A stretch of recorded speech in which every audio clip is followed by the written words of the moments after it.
اما بعد اعوذ باللہ من الشیطان الرجیم بسم اللہ الرحمن الرحیم ولا تقربوا مال اليتيم الا بالتي هي احسن قل تعالوا اتل ما حرم ربكم عليكم الا تشركوا به شيئا وبالوالدين احسانا ولا تقتلوا النفس التي حرم الله الا بالحق ذلكم وصاكم به لعلكم تعقلون ولا تقربوا مال اليتيم الا بالتي هي احسن حتى يبلغ اشده واوفوا الكيل والميزان بالقسط لا نكلف نفسا الا وسعها واذا قلتم فاعدلوا ولو كان ذا قربى وبعهد الله اوفوا ذلكم وصاكم به لعلكم تذكرون وان هذا صراطي مستقيما فاتبعوه ولا تتبعوا السبل فتفرق بكم عن سبيله ذلكم وصاكم به لعلكم تتقون صدق اللہ العظیم.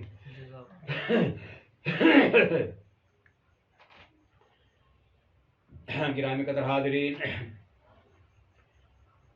الحمدللہ سب سے پہلے یہ بڑی خوشی کی بات ہے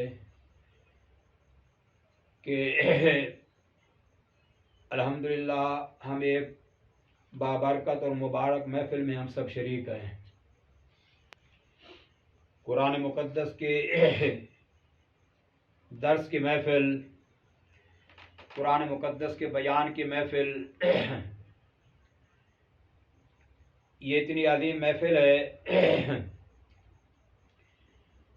کہ جس کی عظمت کا میں اور آپ تصور ہی نہیں کر سکتے. سچی بات یہی ہے. لیکن آج بدقسمتی سے ہوا یہ ہے کہ ہمارے معاشرے سے یہ بات بالکل ختم ہوتی چلی جا رہی ہے. ہر قسم کی محفلوں کا انعقاد ہوتا ہے، ہر قسم کی محفلیں منعقد ہوتی ہیں، بازاروں کے اندر، بیٹھکوں کے اندر، گھروں پر، ڈیروں پر، چوکوں اور چوراہوں پر، کوئی کسی میں نام سے، کوئی کسی نام سے، کوئی کسی نام سے. لیکن آج قرآن مقدس کی محفلیں آج یہ ہمارے معاشرے سے کم ہو گئی ہیں. یہ میرے آپ کے لیے انتہائی خوشی کی بات ہے کہ ہمارے بڑوں نے ہمیں یہ موقع نصیب فرمایا، موقع عطا کیا کہ ہم کم از کم اس طرح اپنے گھروں کے اندر، اپنی بیٹھکوں کے اوپر قرآن مقدس کی محفل کو سجا کر کے قرآن مقدس کی برکات کو حاصل کریں. اس لیے گرامی قدر حاضرین، یہ واقعی اس وقت ہمارا 15-20 منٹ کا بیٹھنا انشاءاللہ مبارک بیٹھنا ہے.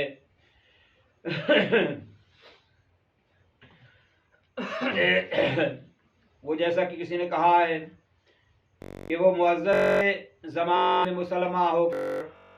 پار ہوئے ہیں تاکہ قرآن ہو کر. سچی بات یہی ہے کہ آج ہمیں جتنی پریشانیوں کا سامنا ہے، جتنی بدامنیوں کا مجھے آپ کو سامنا ہے،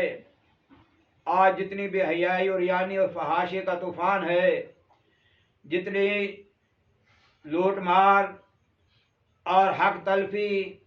قتل و غارت گری اور خاندانی اور گھریلو نظام کی تباہی اور بربادی مجھے آپ کو نظر آ رہی ہے. سچی بات یہ ہے کہ اس کی واحد وجہ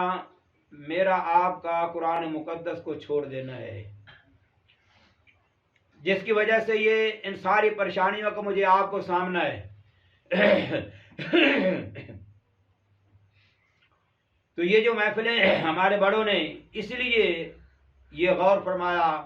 کوشش کی، اس پر سوچ و بچار کی کہ کس طرح ہم اپنے اس معاشرے کو، کہ جو ہمارا معاشرہ انتہائی بے راہ روی کا شکار ہوتا چلا جا رہا ہے، اس معاشرے کو ہم قرآن مقدس کے قریب کریں. تو اس کی ایک صورت گرامی قدر حاضرین یہ نکالی کہ اس طرح ہم اپنے گھروں کے اندر قرآن مقدس کی محفلوں کو سجائیں. تو اسی سلسلے کی آج یہ اس گھر کے اندر میں سمجھتا ہوں کہ انشاءاللہ یہ مبارک ہے، یہ گھر بھی مبارک ہے، گھر والے بھی مبارک ہیں کہ جس گھر کے اندر الحمدللہ قرآن مقدس کی محفل سجائی جا رہی. تو آج یہ اس سلسلے کی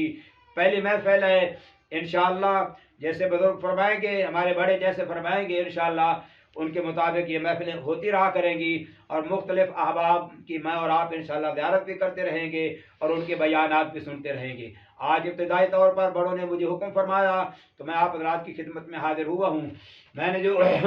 آیات مبارکہ تلاوت کی ہے گرامی قدر حاضرین، یہ سورہ انعام کی 51 سے لے کر 53 تک یہ 3 آیات ہیں۔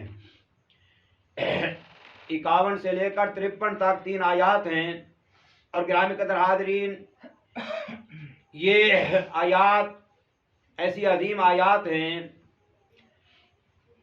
کہ اگر ان آیات پر میں اور آپ عمل کر لیں،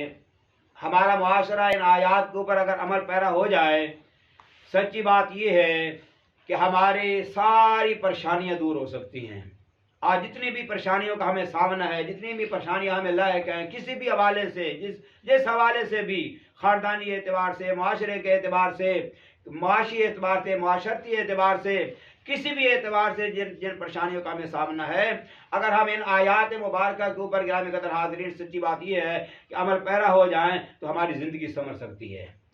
اور نہ صرف یہ کہ ہماری زندگی سنور سکتی ہے، انشاءاللہ یہ جب ان آیات کے اوپر ہم عمل کریں گے، انشاءاللہ اللہ کی رضا بھی نصیب ہوگی، دنیا آخرت کی سرفرازی بھی نصیب ہوگی، اور دنیا اور آخرت کی عزتیں بھی رب العالمین مجھے آپ کو انشاءاللہ عطا فرمائیں گے۔ یہ وہ آیات ہیں گرامی قدر حاضرین۔ ان آیات کی عظمت کے بارے، ان آیات میں 10 احکام ذکر ہوئے ہیں، 10 احکام بیان ہوئے ہیں 3 آیات کے اندر۔ رب العالمین نے 10 احکام کو ذکر فرمایا ہے۔ اگر سچی بات یہ ہے کہ اگر ہم سے ہو سکے تو ہم ہر روزانہ جب اپنے اپنے کام کو نکلیں تو اپنے اپنے کام پر جانے سے پہلے ہم ان آیات مبارکہ کے مفہوم کو اپنے سامنے رکھتے ہوئے اگر ان کی تلاوت کر لیا کریں، اور پھر پورا دن جو جہاں جس کام میں بھی مصروف ہے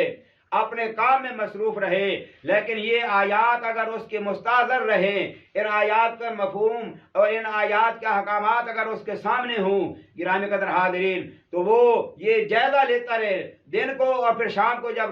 سونے لگے، سونے سے پہلے ذرا یہ تنقیدی جائزہ لے لے کہ آج میں نے ان 10 احکامات میں سے کس کس حکم پر عمل کیا، کون کون سا حکم ہے جو آج میری عملی زندگی میں نہیں آ سکا، کس کس حکم کے اندر آج مجھ سے کمزوری رہ گئی۔ گرامی قدر حاضرین، جب ہم انشاءاللہ اس تنقیدی جائزہ کے ساتھ چند دن گزاریں گے، وہ وقت دور نہیں کہ انشاءاللہ یہ سارے احکامات میری آج کی زندگی کا حصہ بن جائیں گے اور اپنی زندگی کے اندر آ جائیں گے۔ اس لیے گرامی قدر حاضرین، باقی رہی یہ بات ان آیات کی اہمیت پر میں تھوڑی سی بات عرض کرتا ہوں، انشاءاللہ پھر بات آگے چلتی رہے گی جیسے موقع ملتا رہے گا انشاءاللہ۔ یہ وہ آیات ہیں، حضرت عبداللہ بن مسعود رضی اللہ تعالی عنہ ارشاد فرماتے ہیں کہ اگر کسی آدمی نے امام الانبیاء صلی اللہ علیہ وسلم کا وہ وصیت نامہ دیکھنا ہو کہ جس وصیت نامہ پر آپ صلی اللہ علیہ وسلم کی مہر لگی ہوئی ہے، تو فرمایا کہ وہ ان 3 آیات کی تلاوت کر لے۔ ان 3 آیات کے اندر وہ احکامات موجود ہیں کہ جن احکامات کو امام الانبیاء صلی اللہ علیہ وسلم نے اللہ کریم کے حکم سے اپنی امت کو ان احکامات کی وصیت فرمائی ہے۔ تو گویا خاتم الانبیاء صلی اللہ علیہ وسلم نے ان 3 آیات کے اندر ذکر کردہ احکامات اور اعمال کے اوپر عمل کرنے کی وصیت فرمائی ہے۔ گرامی قدر حاضرین، وصیت کی اہمیت میں اور آپ سب جانتے ہیں۔ آدمی اولاد، اگر کسی آدمی کی اولاد خواہ کتنی نافرمان کیوں نہ ہو، زندگی کے اندر اگر اس اولاد نے والدین کی کوئی بات بھی نہ مانی ہو، لیکن اگر وہی والد دنیا سے جاتے وقت اپنی اسی اولاد کو کوئی وصیت کر کے جائے، تو میں سمجھتا ہوں کہ نالائق سے نالائق بیٹا بھی باپ کے جاننے کے بعد باپ کی وصیت پر ہر صورت عمل کرتا ہے، اور وہ کہتا ہے کہ میرے باپ کی یہ وصیت ہے، میرا باپ مجھے جاتے وقت یہ وصیت کر کے گیا ہے، لہذا میں اس پر ضرور عمل کروں گا۔ اور دیکھیے وصیت ہوتی کیا ہے گرامی قدر حاضرین؟ ظاہر ہے کہ ہر آدمی جب دنیا سے جانے لگتا ہے تو وہ باتیں کہ جن باتوں کو اپنے عزیزوں کے لیے، اپنے رشتہ داروں کے لیے، اپنی اولاد کے لیے، اپنے خاندان کے لیے ضروری سمجھتا ہے، ان باتوں کی وصیت کر کے جاتا ہے تاکہ میرے بعد میرے بیٹے، میری اولاد، میرا خاندان، میرے عزیز، میرے رشتہ دار ان احکامات کے اوپر، ان باتوں کے اوپر عمل کر کے دنیا آخرت کی سرخروئی حاصل کر سکے۔ ان باتوں کی وصیت کر کے جاتا ہے۔ تو وصیت کی ایک اہمیت ہے گرامی قدر حاضرین۔ تو حضرت عبداللہ بن مسعود رضی اللہ تعالیٰ عنہ ارشاد فرماتے ہیں کہ یہ وہ آیات ہیں کہ یہ گویا آپ صلی اللہ علیہ وسلم کا یہ وصیت نامہ ہے گرامی قدر حاضرین، آپ صلی اللہ علیہ وسلم کا وصیت نامہ۔ اور حضرت عبادہ بن صامت رضی اللہ تعالیٰ عنہ ارشاد فرماتے ہیں کہ ایک مرتبہ امام الانبیاء صلی اللہ علیہ وسلم نے صحابہ کرام رضوان اللہ تعالی علیہ مجمعین کو خطاب فرمایا، اور خطاب فرمانے کے دوران یہ بات ارشاد فرمائی کہ وہ کون ہے کہ جو ان آیات پر مجھ سے بیعت کرے، ان آیات پر مجھ سے بیعت کرے۔ اور پھر فرمایا کہ جو آدمی اس بیعت کو پورا کرے گا تو اس کا اجر اللہ کے ذمے لازم ہو گیا۔ مفہوم عرض کر رہا ہوں۔ محبوب کبریا صلی اللہ علیہ وسلم نے صحابہ کرام رضوان اللہ تعالی علیہ مجمعین کو مخاطب کرتے ہوئے یہ بات ارشاد فرمائی کہ کون ہے وہ شخص کہ جو ان آیات پر مجھ سے بیعت کرے اور پھر اگر وہ بیعت کو پورا کرے تو رب العالمین کے ذمے اس کا اجر لازم ہو گیا۔ گرامی قدر حاضر گویا دوسرے لفظوں میں اس کو یوں کہا جا سکتا ہے کہ خاتم الانبیاء صلی اللہ علیہ وسلم نے اپنے وہ امتی جو آپ صلی اللہ علیہ وسلم کے زمانے میں موجود تھے، آپ صلی اللہ علیہ وسلم کی مبارک زندگی میں، آپ صلی اللہ علیہ وسلم کے اس دنیا سے پردہ پھروانے سے پہلے جو امتی آپ صلی اللہ علیہ وسلم کے آپ کے اس وقت میں موجود تھے، گویا ان امتیوں کو آپ صلی اللہ علیہ وسلم نے یہ ترغیب دی کہ ان آیات پر عمل پیرا ہونے کی میرے ہاتھ پر بیعت کر لو۔ اور وہ امتی جو آپ صلی اللہ علیہ وسلم کے دنیا سے پردہ فرما جانے کے بعد آنے والے تھے، ان کو گویا رب امام الانبیاء صلی اللہ علیہ وسلم نے یہ وصیت فرما دی کہ بعد آنے والے امتی جو ہیں وہ ان احکامات کے اوپر عمل کر کے دنیا آخرت کی سرخروئی حاصل کر سکتی ہے۔ تو ان کو وصیت فرما دی بعد میں آنے والے اپنے امتیوں کو، اور جو موجودہ امتی تھے ان کو ترغیب دی کہ ان آیات پر میرے ہاتھ پر بیعت کر لو، اور تمہارا یہ بیعت کرنا، اس بیعت کو پورا کرنا، انشاءاللہ رب العالمین کے ذمے تمہارا اجر لازم ہو جائے گا۔ تو گرامی قدر حاضرین، ان آیات کی، ان احکامات کی اہمیت ہے۔ اور پھر حضرت عبداللہ بن عباس رضی اللہ تعالیٰ عنہ بہت بڑے مفسر قرآن ہیں، بہت بڑے مفسر قرآن ہیں۔ حضرت عبداللہ بن عباس رضی اللہ تعالیٰ عنہ ارشاد فرماتے ہیں، حضرت عبداللہ بن عباس رضی اللہ تعالیٰ عنہ ان آیات مبارکہ کے بارے کہ قرآن مقدس میں سورہ آل عمران کے اندر ایک موقع پر پہلے ہی رکوع کے اندر رب العالمین نے فرمایا کہ آیات محکمات ہن ام الکتاب و اخر متشابہات۔ فرمایا کہ حضرت عبداللہ بن عباس رضی اللہ تعالیٰ عنہ مفسر قرآن فرماتے ہیں کہ رب العالمین نے اس سورہ آل عمران کے اندر جن آیات محکمات کا ذکر فرمایا ہے وہ آیات محکمات یہی 3 آیات کے احکامات ہیں۔ ان 3 آیات میں جو احکام ذکر ہوئے 10 احکام، آیات محکمات سے مراد یہی 10 احکامات ہیں گرامی قدر حاضرین۔ اور اس کے علاوہ حضرت کعب احبار رضی اللہ تعالیٰ عنہ بہت بڑے صحابی ہیں، بڑے جلیل القدر صحابی ہیں، حزب البحر کہا گیا، اور یہ وہ صحابی ہیں کہ جو پہلے یہودی تھے، حضرت موسیٰ علیہ السلام کی تورات پر نازل ہونے والی تورات کے بہت بڑے عالم تھے، اور پھر امام الانبیاء صلی اللہ علیہ وسلم پر ایمان لے آئے۔ تو حضرت کعب احبار رضی اللہ تعالیٰ عنہ فرماتے ہیں گرامی قدر حاضرین کہ یہ جو 10 احکامات ہیں یہ وہ 10 احکامات ہیں کہ تورات حضرت موسیٰ علیہ السلام پر نازل ہونے والی کتاب تورات بسم اللہ کے بعد جب وہ شروع ہوئی تو بسم اللہ کے بعد سب سے پہلے انہی 10 احکامات کا ذکر وہاں موجود ہے تورات کے اندر بھی، یعنی تورات جہاں شروع ہوئی تو بسم اللہ کے بعد سب سے پہلے انہی 10 احکامات کا ذکر ہے۔ اور گرامی قدر حاضرین یہ بھی ہے کہ امام الانبیاء صلی اللہ علیہ وسلم کی شریعت تک، حضرت آدم علیہ السلام سے لے کر امام الانبیاء صلی اللہ علیہ وسلم کی شریعت تک جتنی بھی شریعتیں ہیں، تمام انبیاء علیہ التسلیمات کی شریعتوں میں یہ 10 احکامات جو ہیں وہ بے عین ہی رہے، کسی شریعت میں ان میں سے کوئی حکم بھی منسوخ نہیں ہوا۔ تمام شریعتوں میں، یعنی تمام شریعتیں ان احکامات کے اوپر متفق ہیں، ان 10 احکامات کے اوپر، کہ ہر نبی کی شریعت کا یہ حصہ رہے، اور ہر نبی کی شریعت اور ہر نبی کی امت کو یہ حکم ہوتا رہا کہ ان 10 احکامات کے اوپر عمل پیرا ہوتے رہیں۔ اور بعض رات یہ بھی کہتے ہیں کہ حضرت موسیٰ علیہ السلام پر جو 10 چیزیں نازل ہوئی تو وہ یہی 10 احکامات تھے کہ جو رب العالمین نے ان 3 آیات مبارکہ کے اندر ذکر فرمائے ہیں۔ تو گرامی قدر حاضرین، میں نے یہ اتنی باتیں جو کی ہیں یہ اس بات پر کی ہیں تاکہ ان آیات کی اہمیت اور ان آیات کے اندر ذکر ہونے والے احکامات کی اہمیت میرے آپ کے سامنے آ جائے۔ اور یہ اصولی بات ہے کہ جب کسی چیز کی اہمیت انسان کے ذکر سامنے ہوتی ہے پھر اس بات پر عمل کرنا انسان کے لیے بڑا آسان ہوتا ہے۔ اور پھر یہی نہیں کہ یہ آپ صلی اللہ علیہ وسلم کا وصیت نامہ ہے، جیسے کہ حضرت عبداللہ ابن مسعود رضی اللہ تعالیٰ عنہ نے فرمایا کہ یہ آپ صلی اللہ علیہ وسلم کا وصیت نامہ ہے، اور مور کردہ جس پر آپ صلی اللہ علیہ وسلم کی گویا کہ مور تصدیق ثبت ہے وہ وصیت نامہ ہے۔ بلکہ قرآن مقدس کے اندر بھی میں نے آیات جیسے پڑھی ہیں تو آیات کے اندر ہر آیت کے آخر میں رب العالمین نے بھی یہ لفظ ارشاد فرمائے کہ ذالکم وصاکم بہ لعلکم تعقلون، ذالکم وصاکم بہ لعلکم تذکرون، ذالکم وصاکم بہ لعلکم تتقون۔ گویا رب العالمین نے بھی وصیت کا لفظ ارشاد فرمایا کہ رب العالمین تمہیں ان باتوں کی وصیت فرماتے ہیں، تاکیدی حکم دیتے ہیں تاکہ ان کے اوپر عمل کرو، اور لعلکم تذکرون، لعلکم تتقون، لعلکم تعقلون، تاکہ تم ان کو سمجھو، تاکہ تم ان کو یاد رکھو، اور تاکہ تم ان احکامات پر عمل کر کے نافرمانیوں سے بچتے رہو۔ تو گرامی قدر حاضرین، یہ 10 احکامات ہیں جو ان 3 آیات کے اندر رب العالمین نے ذکر فرمائے ہیں، اور یہ امام الانبیاء صلی اللہ علیہ وسلم کا وصیت نامہ ہے گرامی قدر حاضرین۔ لیکن آج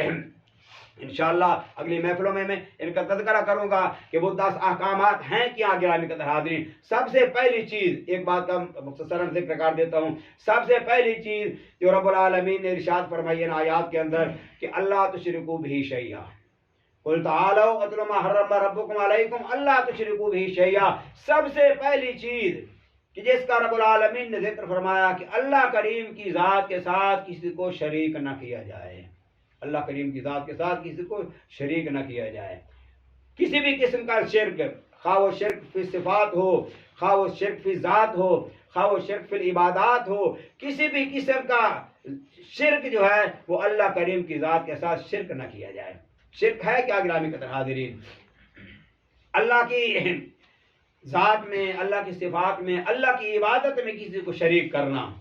کہ میں جس طرح اللہ کی عبادت کرتا ہوں اس طرح غیر اللہ کی عبادت کرتا ہوں، جس طرح اللہ کے سجدے کیے جاتے ہیں اگر معاذ اللہ معاف فرمائے اس طرح غیر اللہ کے سجدے کیے جائیں تو وہ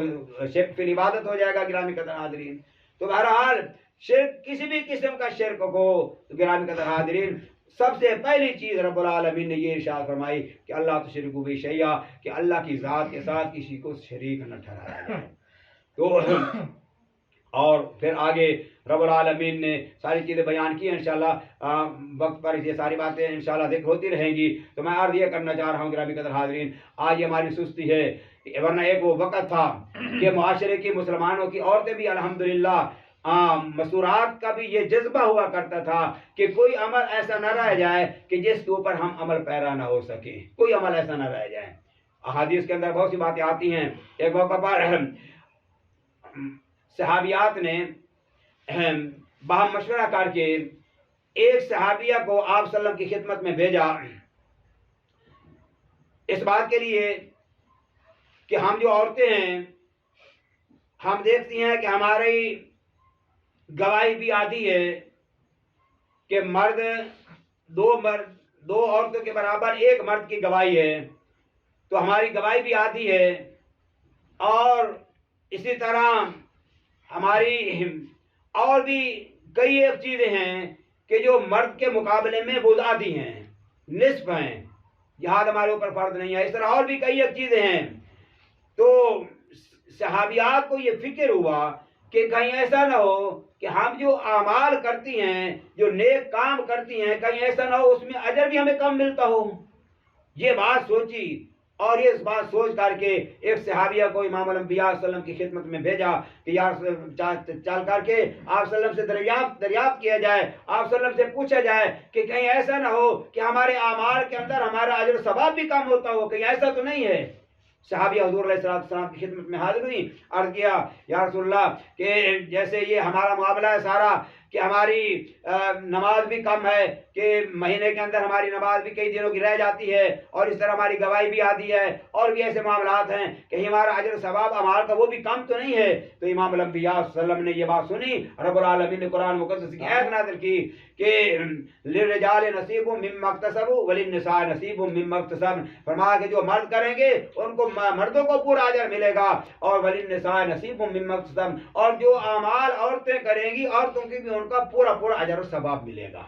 یہ نہیں ہے کہ عورتوں کا اجر و ثواب جو ہے وہ کم ہو جائے گا. تو گرامی قدر حاضرین، یہ بات عرض کرنے کا مقصد یہ تھا کہ ایک وہ وقت تھا کہ ہماری مستورات بھی الحمدللہ ان کا بھی 100% یہ ذہن ہوتا تھا کہ کوئی بھی ایسی بات رہ نہ جائے کہ جس پر ہمارا عمل نہ ہو سکے. لیکن آج بدقسمتی سے گرامی قدر حاضرین، معاشرے کے